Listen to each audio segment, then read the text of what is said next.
All right, y'all, hold on. I just hear my phone going off. Let me make sure I'll put this on Do Not Disturb. So just wanted to finish the personal experience, getting this all laid out, even though it continues to unfold because I continue to have conversations with people that are either, yeah, I'm not going to mention who they are because I don't want anyone to know. But there is just so much to share once you've had an experience like this that needs to be shared. Um, and it's exhausting. Can I just say that it's pretty exhausting at the same time. And I'm just willing to speak out about this. So before I jump into the rest of my story, I do want to share actually some of the bonuses because I don't believe any experience is 100% bad or 100% good. It's, there's a lot of gray zone, right? And if we aren't able to learn from our experiences, then what are we doing with our life, really? Because this is Earth School after all, and we're here to learn. We're here to learn, and that's all it's about. So, I one of the first things I will say is like I am so thankful to have had this experience because it showed me so much more about the financial industry. Even though I didn't get all the financial education I was promised by the company, uh, it did open that door. And I'm the type of person that I will go and research more and more and more in order to find what I want to find. And so, especially since I decided to leave the company, I have found so many other strategies that I'm super excited to bring forward with movement medicine. And that, again, that's a huge, huge bonus is that I found the missing part of movement medicine, which I've been working with trying to figure out what is movement medicine? How do I deliver it? What is it all about? How do I speak about it? For years. And so really being able to fine tune that this was the missing piece that brought it all together and that I get to integrate these two different sides of me that I love, my finance, my number side with my creativity, coaching, my compassionate empathy side, like, yes. And I get to do it through education, which is like so exciting to me. I love sharing what I know. And for the most part, most of my stuff is going to be for free. So that's even better because education should be mostly for, well, I do believe in the law of attraction. And like, if you put a little bit of energy via money, like the law of attraction is going to show that. So I'm super, super thankful. It also helped me step back into a side of myself that I had let go for so many years as I was like venturing more deeply into my feminine side and getting into my creativity. Being able to balance that more with that business side of myself it just felt really good. Felt really good to be acknowledged finally for for the successes I was having and for people to recognize that about me. And that was all genuine, right? Yeah. So stepping back into that side of myself, having that success, touching in with that presenter, that speaker, that educator in me, and really being able to own something of my own. And understanding that there's so much more to the financial industry than just the stock market, which I never ever liked for so many different reasons. One of them is my second finance class in college. I would walk in, we would learn a theory one week, and the next week we would walk in, learn why that theory really wouldn't work in practicality, and then do the same thing all over again for the whole semester. So I really walked out being like, well, how do you know how to invest? Like if all these theories don't work, well, come to find out, like insurance products are not investments. They're a vehicle to use. The way that I'll be teaching people is mostly as a banking alternative to become your own banker, which is amazing, and do velocity banking and infinite banking. And what we call the and asset is what I'll be moving into and doing education on that. But there's other ways to invest, right? Like real estate and gold and Bitcoin and cryptocurrency and all these other things. So it was like that whole door got opened up for me. The other thing I loved is I loved just reconnecting. I loved the excuse of reconnecting with my old friends and having this conversation about finances and what it could do for us if we moved into more awareness and more education. And I really believed in that mission, and I still do. And that's why I'm going to continue. I mean, there was a time there where I debated because I didn't want the legal implications on me, but I want to be one of the good women in the industry. I want to bring some integrity. I want to bring the feminine into the industry because it is my new director at the new company, Everyday Wealth, I'll be working with, um, I said that to him and he's like, well, bring it, because for the 40 years or so he's been in the industry, it's been mostly white men. So I'm going to bring that. I loved bringing on my friends and the idea of getting to be connected to them in this way for a long time, for however long, that was all exciting to me. I loved it. And I'm wearing my earrings from a very special friend who, because of WFG and just the right timing, we came back together. We'd been on a friendship break. We had no idea how long it would last, if it would last the rest of our lifetime. And at this point, it hasn't. And that was because of WFG. And she also was part of my huge awakening to the veil behind everything. She was really one of the loudest people sounding the alarm that I was able to hear about some of the things that were, I had been, again, always checking in with myself and feeling an integrity until I needed to not. Like, I really believe I was brought on to this team, that I was allowed to believe so deeply that everything was an integrity, because I needed to discover this mistake that was happening and uncover it for other people. And perhaps one of those people is you. So, yeah, so that feels good. It feels good to share. Like, and I, again, I just had a conversation with another man who, is on the team, and it's a friendship possibly that'll last beyond this company. And so just the people, it did a lot to spark a lot in my life, a lot of awareness, right? And of course, again, coming back to movement medicine, being able to bring that all together. So that feels really good to know that this, and I got to learn that, damn, I could have really, like, people keep telling me, like, well, you should have been a lawyer. And I was like, yeah, I know. But literally, y'all, like, the 80 hours or so that I have put into, probably more than that, actually, putting together the evidence, writing it up, in a way that sounds very business law like. I'm like, oh, that business law class and at Purdue really did me some good. And some of those business or law episode shows that you watch, right? Or maybe it was the one with Reese Witherspoon. So yeah, it felt really good to be able to use those skill sets to put to use. And and just talking with this other friend of mine, he just really applauded me. He's like, you are taking on something that's so huge, which I can't really think about, right? Like, that part gave me pause for a long time when I started to realize how big this was. But to get 3 people money back way past the free look period, again, y'all, I just have to say, like, that is super unusual. I've had enough people in the industry tell me that. And so, yeah, I had no doubt. I had no doubt that I would be able to do it, because I was that convinced. I knew what I had found was true.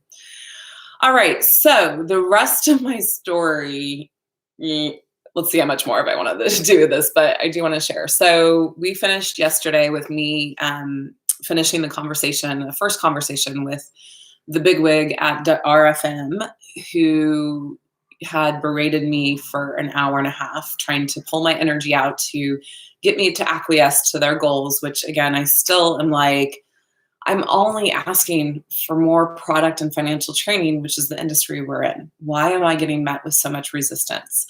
Why am I getting berated for listening to my team? That, to me, is what a good leader does. A leader listens, takes the feedback, is humble, and says, okay, how do I move forward with this? Where do I need to do some work? Maybe internally. Where do I need to apologize somewhere? Leaders are not dictators.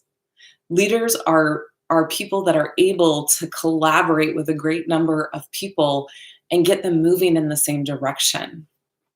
And so there's actually something in the Compassionate Capitalism book about that.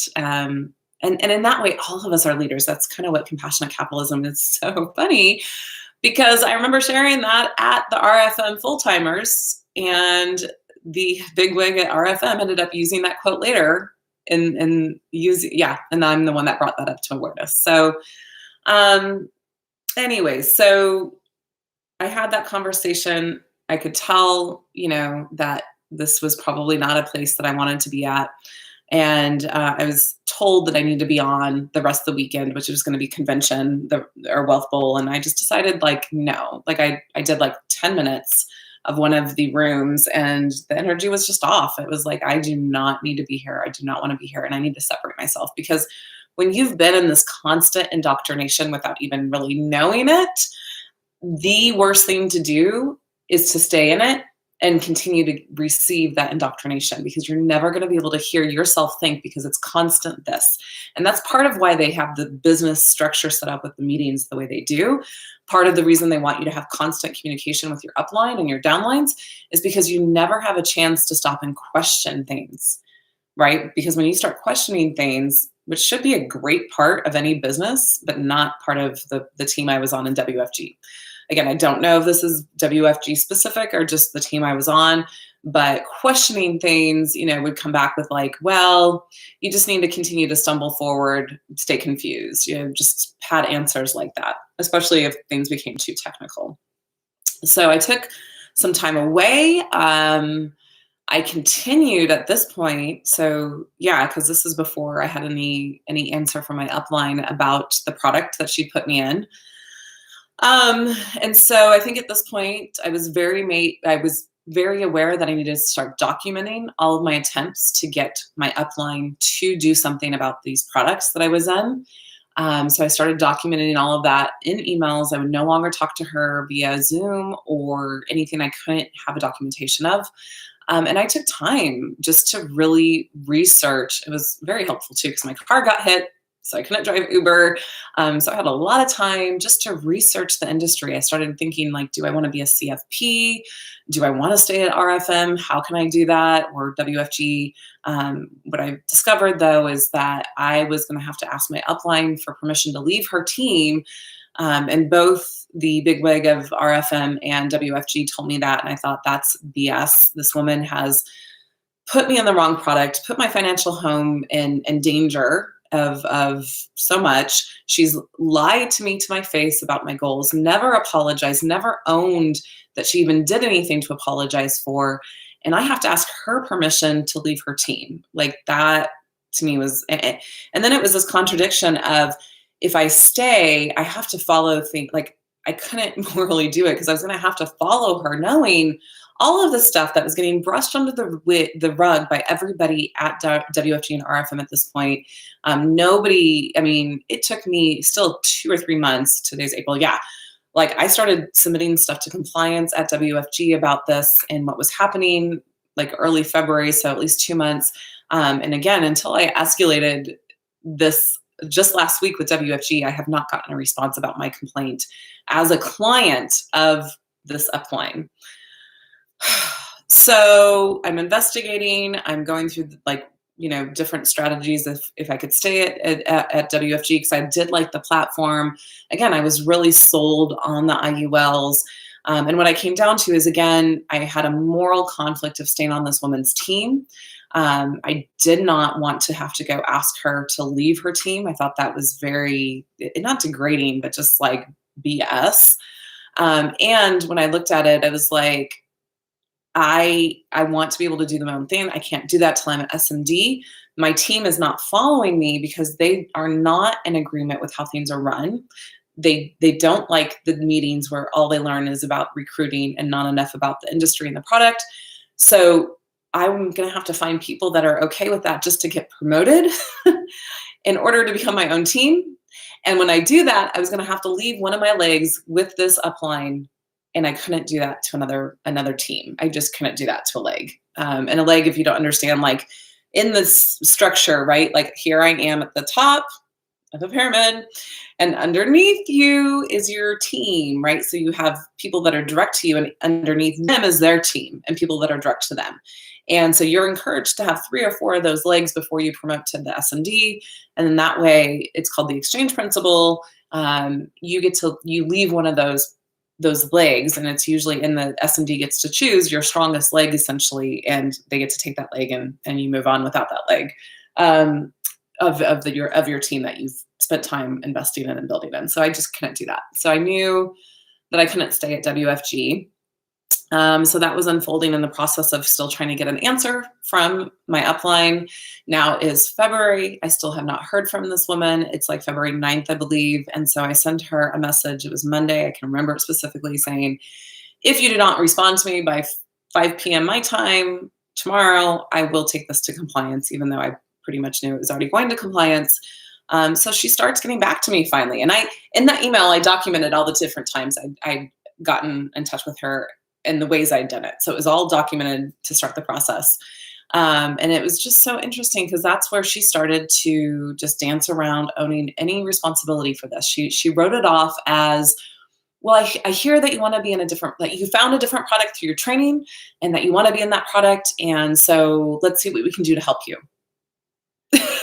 Like, really? It was my whim that I discovered I was in the wrong product for my goals, not only me, but my two friends and probably who knows how many others. I don't know if I knew at that point how many others had been put in that. I still don't know.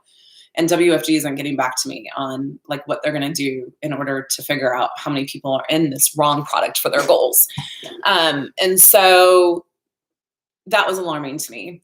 And then I get this email saying, remember what your goals were, Holly? They were to have, some protection for your kids because you wanted them to have money that was separate from their dad and da-da-da-da-da. And I was like, hell no, that was not my goal. I said very specifically what my goal was because you had taught me that it was for retirement. We had talked about how what I had for retirement was not going to be enough. You showed me the number of how much I needed, which was like $4,000 a month just for retirement, which is a whole nother salary, but you promised me that I'd probably be earning that soon.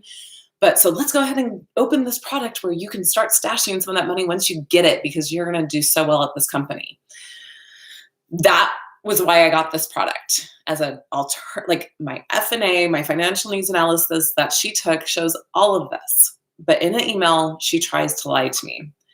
And that's where my heart just sunk. And I knew this was not going to be a pretty process. I still hope. I have hope that it could change at any moment by me doing these videos, but no.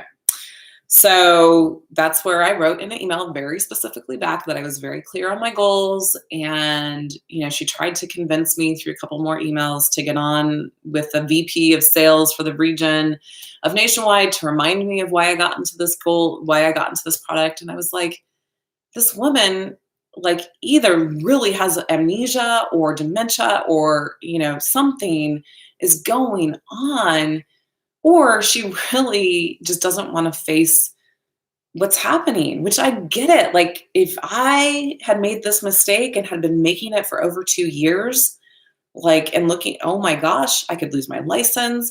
I've done this and this. Like, I would want to bury my head in the sand as well and just ignore that happened. But what was really happening is I was trained by this woman to never admit mistake to a client, but simply to focus on the positive. Toxic positivity. There it is, y'all. Focus on the positive of what you're doing for your client and always come off well. And I have voice messages one voice message, actually, she said she was trying to call me many times. She only called me once during the last few weeks that we were in touch. And, every time, like, hey, I hope you're doing well, like super, super fake animation, trying to write it off as if it was just my whim that I put myself in the wrong product and I wanted to get myself out of the wrong product.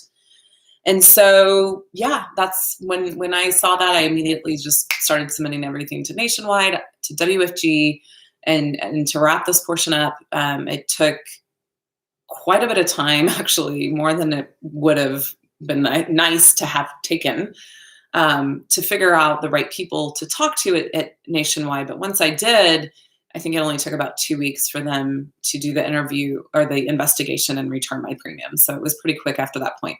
Like I said, I'd submitted everything to WFG to several different departments because it was very confusing as to who to talk to in the first place.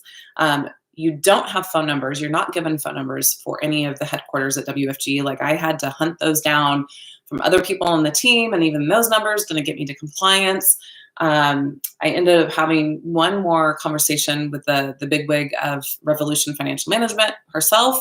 And, I sent her this very heated, very emotional, very concerned voice text saying, I'm really concerned that she's not owning up to this. I know for a fact that she's been using this product for at least 2 years, and it's the wrong product for people's goals.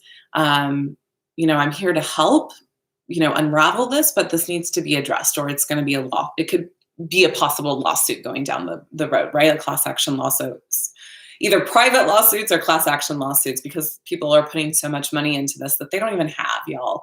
Like, middle America doesn't have tons of disposable income in the first place to invest. Like, it's not an investment, but to be putting money in these products, being told they're an investment for their future, it's just so wrong. It's just so wrong. And what I was told by the big wig from RFM is, you're still going to get greater cash accumulation in your product. Bullshit. Sorry, there it is. Baloney. When I ran all the numbers, you can hear me talk about this on other ones. The difference by the end of the policy was, even if I took out the same distributions in each one, I would have $1 million difference in cash value between the two policies, the Protector 2 being the one that was much lower. But being an accumulator, the sweet thing is that it's an accumulator meant for that strategy. I could have taken more out in my distributions and still ended up with a really decent death benefit, right? So, I shared that with the big wig, and all she had to say to that was like, well, you're still going to get cash accumulation, as if that answer justifies me being put in the wrong product for my goals and being lied to and not helped by any of these people. And this is where my anger still is high. So, I try to calm myself down. But that's when that strategy, when she couldn't convince me that I was still going to get good cash accumulation, I was like, this needs to go to compliance. Please give me a number. She danced around that question for most of the conversation. And I had to keep holding her to the fire. She kept coming back to the fact, well, you're just an Uber driver. You're just an Uber driver. Like, what the hell do you know? If I would have had you, I would have put you in the TFA, the, FFI IUL, which is the Transamerica IUL, which I had seen reviews on that from third parties and was like, holy cow, I'm so glad I'm not in that one. And this is before I realized I was in the wrong product anyways. And the reason she would have favored that one, to be honest, is because we get a bigger commission from it. And I was like, when I asked her about that, she said, well, you're just an Uber driver. You're just beginning. But you'll get many different policies by the time you're into the business and stuff. And I was thinking, well, I'm not staying with this business probably. So no, that's not true. And then she made this very interesting comment that took me a while to hit, because I was just so heated from her trying to berate me, calling me just an Uber driver. I offer very frontline services, y'all, and I love it because I get to coach. Anyways, I do love doing Uber. It's an amazing, amazing job for me. Anyway, so this was the concerning thing. She said, well, your upline has gone back and is retraining herself on nationwide products because of you. I mean, do I have to break that down? Why? That's, again, maybe a Freudian slip. Like, why would she say that to me if this woman knew that she was doing right by people? The only reason you'd go back and retrain yourself on the products is because you had made a mistake. So again, it showed she didn't know what she was doing, and she's still allowed to continue to write business and lead an agency within this woman's agency of RFM. It blows my mind. And again, I've said this several times, maybe in another video today, WFG is just kind of giving a nod. They're like, oh, we take this really seriously. We'll do the investigation. We'll continue to explore, continue to make sure she's doing the right thing.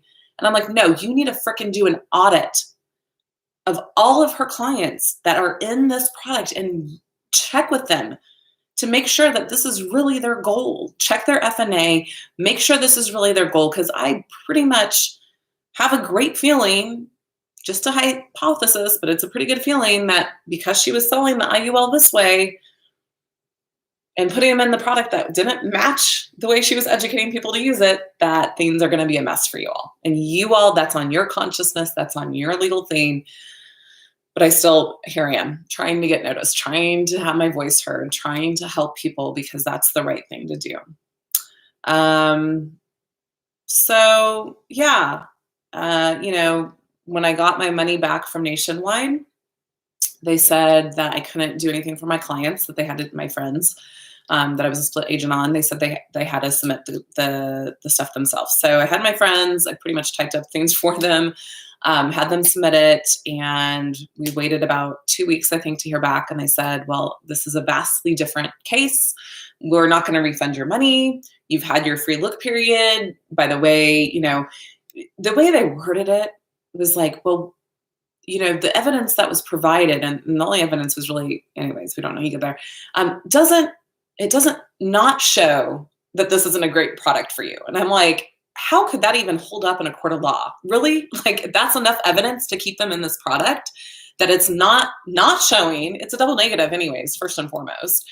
And so that's when I really started spending more time on this to like bring forth all of the evidence yet again to Nationwide and WFG, and saying, that I have the evidence. Here it is. Let me pull it together again for you even more concretely. I've also taking other legal actions in order to do what I can in order to make this wrong right. And through that 80 hours or so that I spent trying to, pull together all this evidence for myself and for my friends,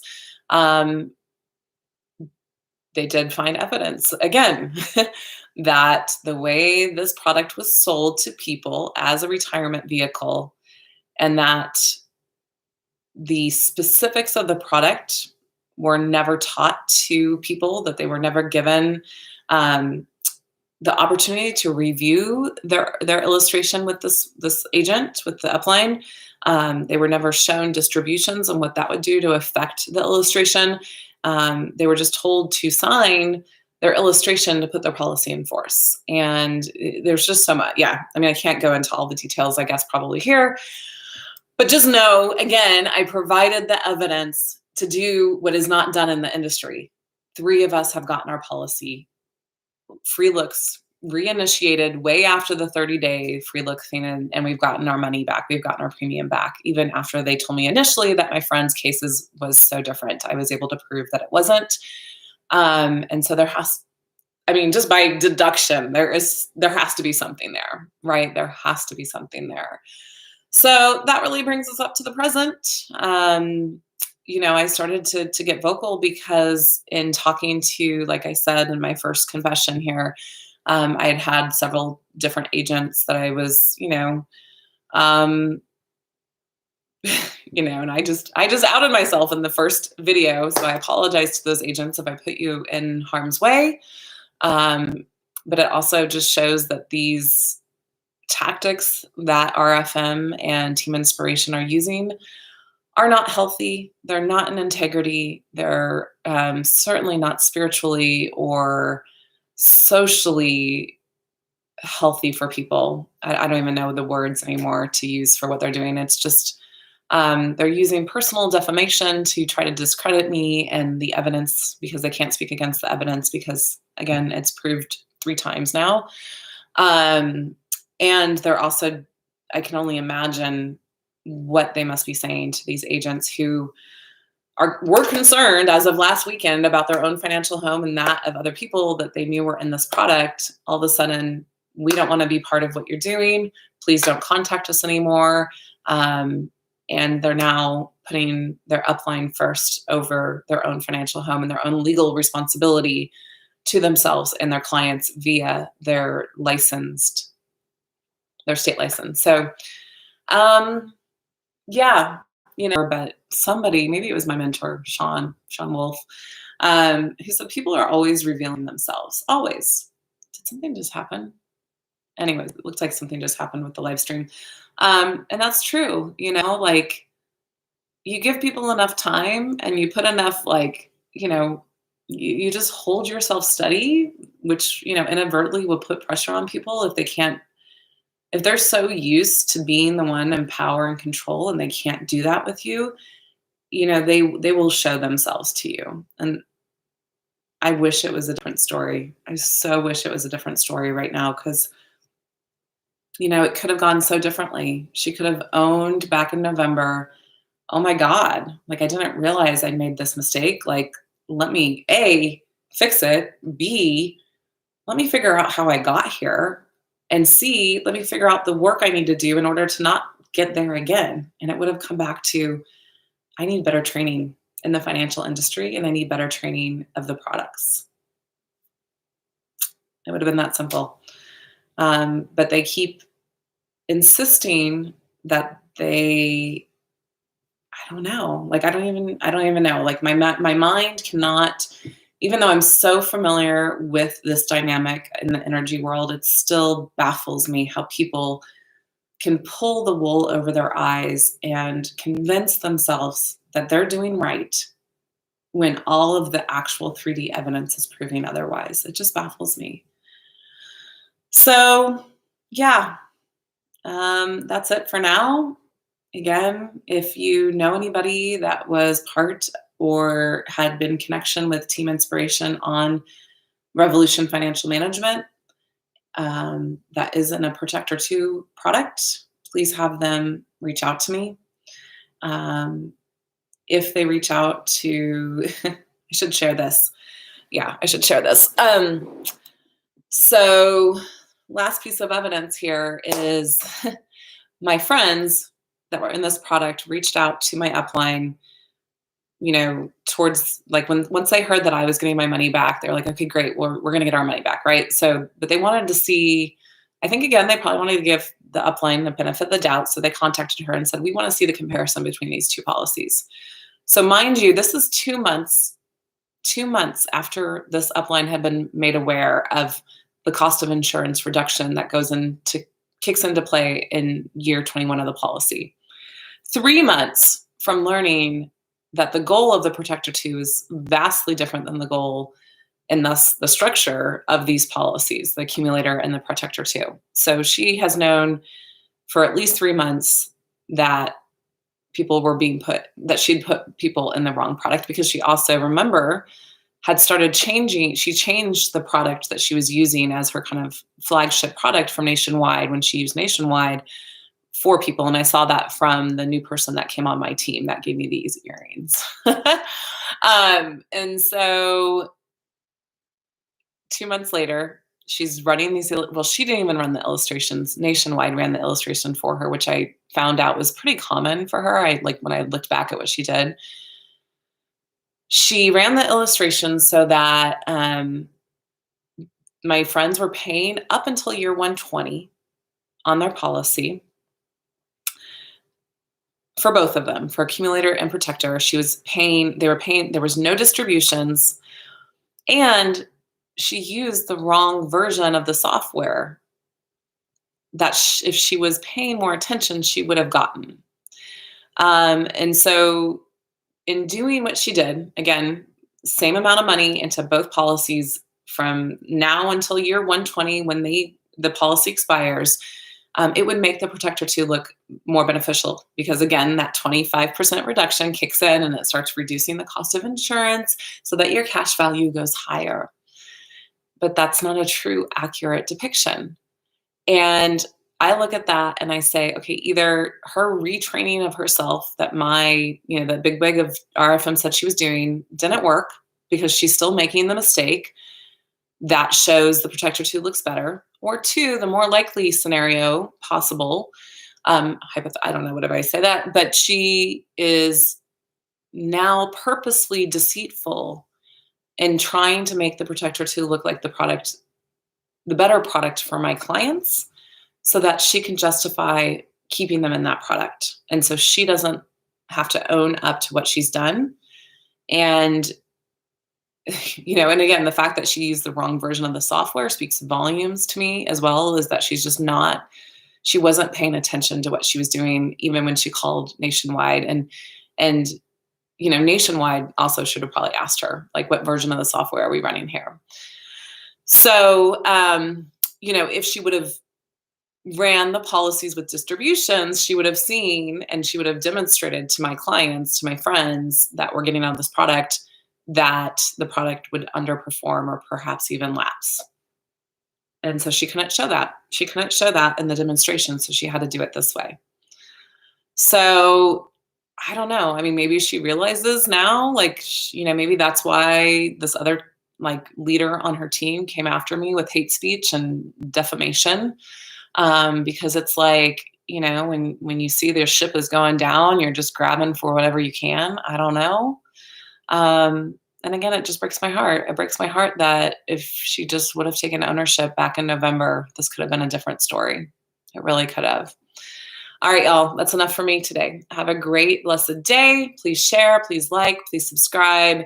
I'm going to have a lot of amazing content coming out on integrating financial education with emotional intelligence, and why you want to start there before you do anything. Go check out the video, especially about why you don't want to like trust but verify. I think that's even a wrong order. I think you want to verify before you freaking trust anybody. So go check out the video. Make sure you're educating yourself, making sure you're doing your due diligence before you just blindly trust people, especially with your money. So much love. Bye-bye.